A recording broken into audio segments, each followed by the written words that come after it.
राम राम दोस्तों में आप सबका स्वागत। दोस्तों, हाल ही में अखबारों में एक खबर काफी उछली। एक ट्रेंड विशेषज्ञ का कहना था कि भारत सरकार जो मालदीव में सरकार जो बदली है उससे दोस्ताना व्यवहार का प्रयास करता है। तो हमारा यह कहना उस ट्रेंड विद्वान से है कि भाई आपने जो भारत को सीख दी है कि यह करना चाहिए वह करना चाहिए, तो क्या सारा ठेका भारत ने ही लेना है? क्या मालदीव की कोई जिम्मेदारी नहीं है? भाई साहब, ताली बजाने के लिए दोनों हाथ जरूरी हैं। यह कॉमन सेंस तो बड़े बड़े विद्वान तक भूल गए हैं। लेकिन इस बीच एक बड़ी खबर ये आ रही है कि मालदीव की जो जनता है वह सरकार के विरुद्ध लामबंद हो रही है। कारण जानना चाहेंगे आप? तो सुनिए। कारण यही है कि वहाँ जो सी रिक्लेमेशन का काम हो रहा था, यानी कि समुद्र से जमीन निकालने का जो काम हो रहा था, उससे वहाँ के जो लोकल लोग हैं उनके व्यापार धंधे बट्टे खाते में जा रहे हैं। उनको बड़ा नुकसान हो रहा है। वह अपना विरोध प्रदर्शन कर रहे हैं।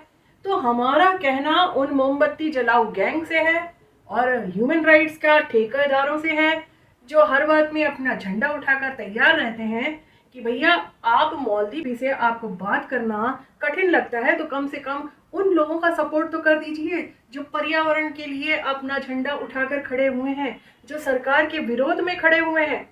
अरे जनाब, ऐसा करने में क्या गलत हो जाएगा भाई?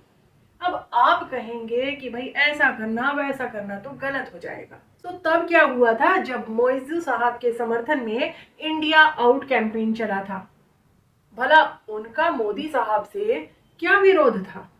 भला मालदीव के लोगों को वह मोदी साहब से क्या लेना देना था? भाई, भारत में जो कोई भी प्रधानमंत्री होगा वह तो उसी विदेश नीति के आधार पर मालदीव से अपने संबंध रखेगा जो पहले बन चुकी है। वह क्या बदलेगी?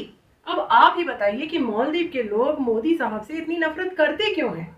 रैलियों में भी मोदी जी का विरोध करने के लिए मास्क लगाकर लोग प्रदर्शन करते हैं और यह जग जाहिर है कि यह रैलियों का जो फंड आता है वो चीन से आता है।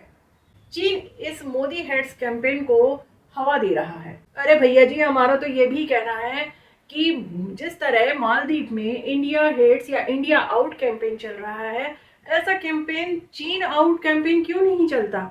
ऐसी क्या बात है कि चीन अपना जादू हर जगह चलाता है? अब हमारे जो सैनिक हैं वहाँ जो तैनात है, डिप्लॉयमेंट हुआ है, वह तो डिजास्टर मैनेजमेंट के लिए है। वे उनकी हर जो दिक्कतें हैं वहाँ के मालदीव के लोगों के लिए उनकी तत्परता से सेवा करने के लिए खड़े हुए हैं और इन्हीं सैनिकों को वहाँ से भगाए जाने की मुहिम चल रही है। यानी कि हवन करते ही हम हाथ जला रहे हैं। और उधर इसके उलट बिल्कुल चीन जो मालदीव की जनता का पूरी तरह शोषण कर रहा है, उस चीन के विरोध में मालदीव की जनता खड़ी हुई है, विरोध कर रही है। लेकिन वहां की सरकार है कि वह चीन के आगे हाथ जोड़कर खड़ी हुई है और भारत में बैठा हुआ मीडिया सब कुछ देख रहा है, लेकिन इसके सपोर्ट में वह मीडिया कुछ नहीं कर रहा है। इसीलिए तो हम कहते हैं कि अक्सर जीती हुई जो जंग होती है वह हम अखबारों में हार जाया करते हैं। अब यह दुर्भाग्य नहीं तो और क्या है। भाई, मोइज़ू साहब से पहले जो सोली साहब थे वो 5 साल तक सत्ता में बैठे हुए थे और इंडिया उनको पूरा सपोर्ट कर रहा था। लेकिन यही सोली साहब अब 1 मिनट भी उनके पास नहीं है कि इस मुद्दे पर वो अपनी जुबान खोलें। अब भारतीय सैनिक मालदीव के लिए कितना जरूरी है, कितने जरूरी हैं, यह समझाना क्या मोदी जी का काम है? यह तो वहां की सरकार ही समझेगी ना कि मालदीव की जनता के लिए भारतीय सैनिक क्या क्या कर रहे हैं। और यह बात तो सोली साहब भी समझ रहे होंगे जिनके टाइम में हमारी सेना का डिप्लॉयमेंट हुआ था। लेकिन दगाबाजी, धोखेबाजी तो इनके जैसे जीन्स में है। ये सब कुछ हड़पना चाहते हैं, इनके हिसाब से सब कुछ होता रहे तो सब कुछ ठीक, और जब इनको किसी के लिए करना कुछ होता है तो ये चुपचाप अपना मुंह सिल लेते हैं। वह तो भला हो मोहम्मद नाशीद साहब का, उन्होंने यह तो कहा कि भारतीय सैनिकों को मालदीव से निकाला जाना मालदीव के हित में नहीं है। लेकिन दोस्तों, ये हमारे लिए खुशी की खबर नहीं है। इससे हमें रत्ती भर भी खुशी नहीं है, क्योंकि यह तो सांत्वना की लॉलीपॉप है और हमें ऐसे झांसों में नहीं आना चाहिए। तो दोस्तों, इस बारे में आपका क्या कहना है हमें कमेंट बॉक्स में जरूर बताइए।